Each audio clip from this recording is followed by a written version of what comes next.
എല്ലാ കൂട്ടുകാർക്കും മലയാളി സ്റ്റോറീസിലേക്ക് ഒരിക്കൽ കൂടി സ്വാഗതം. നമ്മളെല്ലാവരും അറിയാവുന്ന ഭാരതത്തിലെ ഏറ്റവും വലിയ ഇതിഹാസ ഗ്രന്ഥമാണ് മഹാഭാരതം. കൂട്ടുകാർ മഹാഭാരതത്തെ പറ്റി കേട്ടിട്ടുണ്ടോ? ഇല്ലെങ്കിൽ എല്ലാവർക്കും അറിയാം, രാമായണവും മഹാഭാരതവും ഭാരതത്തിലെ വലിയ ഇതിഹാസമാണ്. മഹാഭാരത യുദ്ധം, അതുമായി ബന്ധപ്പെട്ട കൗരവരുടെയും പാണ്ഡവരുടെയും കഥ, ഇതെല്ലാം കേൾക്കാത്ത കൂട്ടുകാർ വളരെ കുറവായിരിക്കും. ഈ മഹാഭാരതം എന്ന ഗ്രന്ഥം അല്ലെങ്കിൽ ഇതിഹാസം എഴുതിയത് ആരാണെന്ന് കൂട്ടുകാർ കേട്ടിട്ടുണ്ടോ? ഇല്ലെങ്കിൽ അദ്ദേഹത്തിൻ്റെ കഥയാണ് ഇനി നമുക്ക് പറയാനുള്ളത്. ഇത് ഈ മഹാഭാരത ഗ്രന്ഥം എഴുതിയത് വേദവ്യാസൻ എന്ന മഹാമുനിയാണെന്ന് എല്ലാവർക്കും അറിയാം. അദ്ദേഹം ജനിച്ചതിനെക്കുറിച്ച് വലിയൊരു ഐതിഹ്യ കഥ പറയുന്നുണ്ട്. അതായത് സത്യവതി എന്ന് പറയുന്ന ഒരു മുക്കുവ സ്ത്രീയായ ഒരു കന്യക സ്ത്രീ, അവരുടെ പേര് സത്യവതി എന്നായിരുന്നു. അവരുടെ ജോലി എന്താണെന്നറിയോ? യമുന നദിയിൽ കടത്ത് വഞ്ചി തുഴഞ്ഞുകൊണ്ട് ആളുകളെ നദിയുടെ അക്കരെ എത്തിക്കുക എന്നതായിരുന്നു സത്യവതി ചെയ്തിരുന്ന ജോലി. അതിന് ആളുകൾ വല്ല ചെറിയ പൈസയൊക്കെ കൊടുക്കുക, അക്കരെ തോണി കടത്തി കൊടുക്കുന്നതിന് പൈസ കൊടുക്കുമായിരുന്നു. അതുകൊണ്ടായിരുന്നു സത്യവതി ജീവിതം മുന്നോട്ട് കൊണ്ടുപോയിരുന്നത്.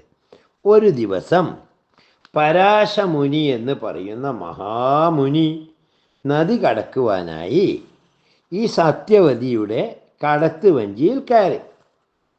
അപ്പോഴോ സുന്ദരിയായ സത്യവതിയെ കണ്ടപ്പോൾ ഈ പരാശമുനി എന്ന മഹാമുനിക്കൊരാഗ്രഹം, അവളെ തനിക്ക് വേണം. ആർക്ക്? ഈ സത്യവതിയെ മഹാമുനിയായ പരാശ മഹർഷി ആഗ്രഹിച്ചു, അവളെ തൻ്റെ ഭാര്യയായി വേണം. അങ്ങനെ എന്താക്കി? അദ്ദേഹം തൻ്റെ ആഗ്രഹം സത്യവതിയോട് പറഞ്ഞു. സത്യവതി എന്താ പറഞ്ഞേ? അയ്യോ, അത് പറ്റില്ല, എൻ്റെ കന്യകാത്വം നശിച്ചു പോകും, അതുപോലെ തന്നെ കുട്ടികളൊക്കെ ഉണ്ടായിട്ടുണ്ടെങ്കിൽ ആൾക്കാരിലൊക്കെ എന്നെ കളിയാക്കും, അങ്ങനെ വലിയ ബുദ്ധിമുട്ടുണ്ടാകും എന്നൊക്കെ പറഞ്ഞ് സത്യവതി പരാശമുനിയെ പിന്തിരിപ്പിക്കാൻ ശ്രമിച്ചു. അപ്പം മുനി എന്താ പറഞ്ഞത്?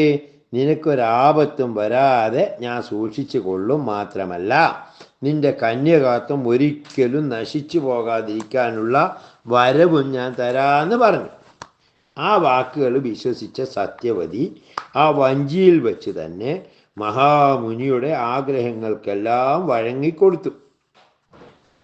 അതോടെ ഈ സാധാരണ രീതിയിൽ കടത്തുവള്ളം കടത്തിയിരുന്ന ഈ സത്യവതിയുടെ ശരീരത്തിന് മത്സ്യത്തിൻ്റെയും ഉപ്പ് വെള്ളത്തിൻ്റെയൊക്കെ വാസനയായിരുന്നു ഉണ്ടായിരുന്നത്. ഈ മഹർഷിയുമായിട്ട് ബന്ധപ്പെട്ടതോടുകൂടി അവൾക്ക് മൊത്തം കസ്തൂരിയുടെ വാസനയായി. അപ്പം തന്നെ എന്ത് ചെയ്തു? ഈ സത്യവതി ഗർഭിണിയായി. ഈ മഹാമുനിയുടെ തപോബലം കൊണ്ട് ഉടനെ തന്നെ പ്രസവിച്ചു. പ്രസവിച്ച കുട്ടി അപ്പം തന്നെ വലിയൊരു ചെറുപ്പക്കാരനായി മാറി. അതാണ് കഥ. ആ കുട്ടിയാണ് പിന്നീട് ആ യമുന നദിയിലുള്ള ഒരു ദ്വീപിൽ വെച്ചാണല്ലോ ഈ കുട്ടീനെ പ്രസവിക്കുന്നത്. ആ കുട്ടിക്ക് അവർ പേരിട്ടത് ദ്വൈപായൻ എന്നാണ്. ഈ ദ്വൈപായൻ എന്ന് പറയുന്ന കുട്ടിയാണ്, കുട്ടി തൻ്റെ അമ്മയോട് പറഞ്ഞത്, ഞാൻ ഇപ്പം തന്നെ എങ്ങോട്ടേക്കെങ്ങ് പോവുകയാണ്, എനിക്കും തപസ് ചെയ്യണം, അമ്മ എന്നെ കാണാൻ മനസ്സിൽ ആഗ്രഹിക്കുന്ന സമയത്ത് ഞാൻ ഇവിടെ എത്തുമെന്ന് പറഞ്ഞുകൊണ്ട് ആ കുട്ടി അവിടെ നിന്ന് അപ്രത്യക്ഷനായി. ആ കുട്ടിയാണ് വലിയ തപസ് ചെയ്ത് മഹാമുനിയായ വേദവ്യാസനായിത്തീർന്നത്. മാതാവിൻ്റെ കന്യകാത്വവും ആ കസ്തൂരി മണവും അവരുടെ മരണം വരെ തുടർന്നു പോയി എന്നും ഐതിഹ്യങ്ങളിൽ പറയുന്നു.